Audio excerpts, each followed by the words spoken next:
যাদের কারণে আজকে মুক্ত হওয়ার সুযোগ পেয়েছি, সেই ৩৬শে জুলাই অর্থাৎ ৫ই আগস্টের মহা বিপ্লবী নায়কদের জন্য আমি ধন্যবাদ জানাতে চাই। আমি ধন্যবাদ জানাতে চাই আমাদের দেশপ্রেমিক সেনাবাহিনীকে। আলহামদুলিল্লাহ রাব্বিল আলামিন ওয়াসসালাতু ওয়াসসালামু আলা সাইয়্যিদিল মুরসালিন ওয়া আলা আলিহি ওয়া সাহবিহি আজমাইন। আসসালামু আলাইকুম ওয়া রাহমাতুল্লাহ। আপনারা সবাই ভালো আছেন? আলহামদুলিল্লাহ।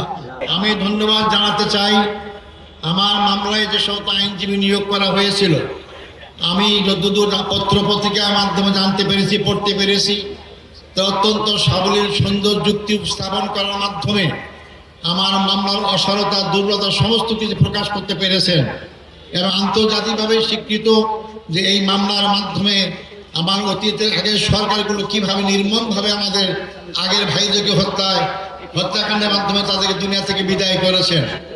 সম্মানিত ভাই বন্ধুগণ, আমি এরপর ধন্যবাদ জানাতে চাই যাদের কারণে আজকে মুক্ত হওয়ার সুযোগ পেয়েছি, সেই ৩৬শে জুলাই অর্থাৎ ৫ই আগস্টের মহা বিপ্লবী নায়কদের জন্য আমি ধন্যবাদ জানাতে চাই।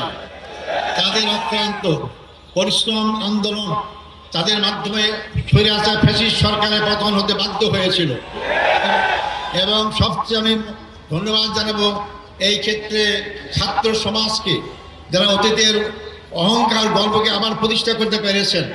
ছাত্র সমাজই রাস্তায় রাজপথে নেমে রক্ত ঢেলে তারা এই 14.5 বছরের ফ্যাসিস্ট সরকারের সকল জুল অত্যাচারের বিরুদ্ধে জনগণকে সাথে নিয়ে তারা রাজপথে যে আন্দোলন গড়ে তুলেছিলেন, যার কারণে গর্ব গর্ব সব চূর্ণ হয়ে বাংলাদেশ নতুনভাবে স্বাধীনতা অর্জন করতে পেরেছে।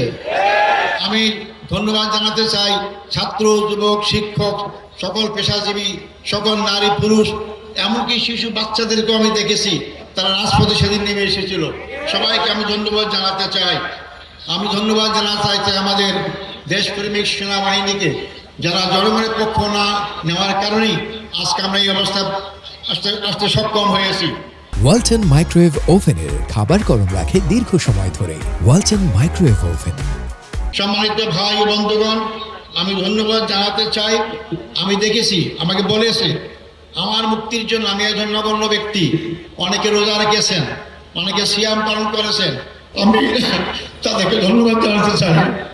হয়তো ইসলামী আন্দোলনকে মহব্বত করার কারণে, ইসলামীকে ভালোবাসার কারণে, এটা অবশ্যই তারা ধন্যবাদ পাওয়ার আল্লাহ তাকে উত্তম জাযা দান করুন।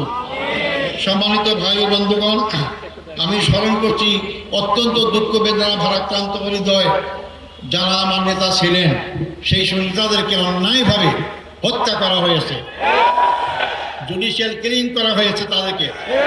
আমাদের সদ্য নেতা বাংলাদেশ জামাত ইসলামীর আমির শহীদ মৌলানা মতিউর রহমান নিজামী, আমাদের সদ্য নেতা জনাব শহীদ আলী হাসান মোহাম্মদ মুজাহিদ, আমাদের সদ্য নেতা জনাব মোহাম্মদ কামারুজ্জামান, আমাদের সদ্য নেতা জনাব মোহাম্মদ আব্দুল কাদের মোল্লা, আমাদের সদ্য নেতা জনাব মোহাম্মদ আব্দুল কাদের মোল্লা। এরপরে সবচেয়ে দুঃখজনক হচ্ছে যে আমাদের সমাজ সত্যার পাত্র, সারা দুনিয়ায় পরিচিত আন্তর্জাতিক খ্যাতিসম্পন্ন আলেমের দিন হযরত মাওলানা দেলাওয়ার হোসেন সাঈদীকে বিনা চিকিৎসায় হত্যাকাণ্ডের ষড়যন্ত্র হত্যা করা হয়েছে। আমি এটাকে সবাইকে স্মরণ করছি। সাথে সাথে আমি স্মরণ করতে চাই আমাদের সদ্য নেতা মীর কাসেম আলী সাহেবকে। তাকে সর্বশেষ তার ছেলেকে গুম করা হয়েছে, যদি দেখতে চেয়েছিলেন তাকেও দেখতে দেওয়া হয় নাই, তাকে ফাঁসির কাছে ঝুলিয়ে তাকে হত্যা করা হয়েছে। আমি সাথে সাথে রাষ্ট্রীয় দলের নেতা জনাব সালাউদ্দিন কাদের চৌধুরীকেও ফাঁসির কাছে ঝুলানো হয়েছে, সেটাও আমি স্মরণ করতে চাই। সম্মানিত ভাই বন্ধুগণ, আমরা এর মধ্যে হারিয়েছি জেলখানায় আমাদের সেই শ্রদ্ধেয় নেতা অধ্যাপক গোলাম আজমকে, আমরা হারিয়েছি আমাদের মৌলানা আবুল কালাম মোহাম্মদ ইউসুফ সাহেবকে, হারিয়েছি আমরা 5 বারের নির্বাচিত এমপি মৌলানা আব্দুল সোবহান সাহেবকে আমরা হারিয়েছি। এরপরও আমি বের হয়ে হারিয়ে দেখতে পেলাম আমাদের সামনে এখন তার নেই আমাদের আমির জামাত, এখনকার আমির জামাতের পূর্বের যে আমির আছেন মকবুল আহমদ সাহেব এবং নাজির আহমদ সাহেব, সবাইকে শ্রদ্ধা স্মরণ করছি এবং তার শোক সন্তপ্ত পরিবারের সদস্য সহ সবার কাছে আমি তাদের সমানে জ্ঞাপন করছি, আল্লাহ তাদের সবাইকে ধৈর্য ধারণ করে তৌফিক দান করুক।